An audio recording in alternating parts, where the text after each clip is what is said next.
One of the questions I want to ask was around distribution and how, some of the decisions you made there. And I don't know if this is still the case. One of the newsletters I read, you were talking about, I don't know if this was for Kettle Fire specifically, but you were looking initially at selling on Amazon, and then you see all these crazy requirements that they had, which I didn't know about, of all these hyper specific things you need to do perfectly in order to sell on the platform. And basically getting to the conclusion of, yeah, we're not going to do that. We're just going to lean into direct to consumer. So talk about, I guess, how much of your business is direct to consumer versus stores? Have you changed your approach to selling on Amazon? How do you guys think about distribution?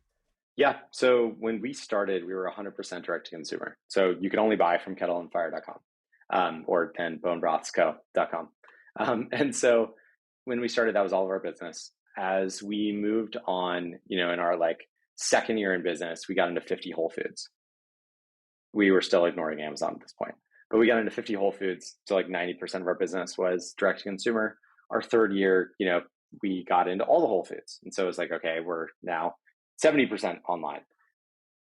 Today, our online business is about 20% of our overall mix, and we're mostly a wholesale brand.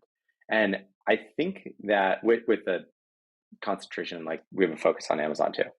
I think that that's kind of the way that brands, especially brands like ours that are selling at sub $10 price points and are shipping something that is boxy and heavy. We're shipping liquid at relatively low price points. And as freight costs and ad costs and all sorts of things have gone up, I just think that's structurally a hard business to win in. And when people are buying broth or stock or whatever, generally they're just going to their local grocery store to buy that thing. It's a repeat thing. You're almost always oh crap, I'm out of broth or stock, I'm going to go to the store and get some. Very rarely are you in the mindset of I'm going to make the best soup 4 days from now. And so I need to go online and order a Kettle Fire right now. No, I've never done that. Yeah, right. And so it just we kind of knew from very early on that just based on the number of cancellations of subscriptions we got, where people would say I have too much bone broth, I never remember to buy this when I need it, I can't wait a week for shipping, all this sort of stuff.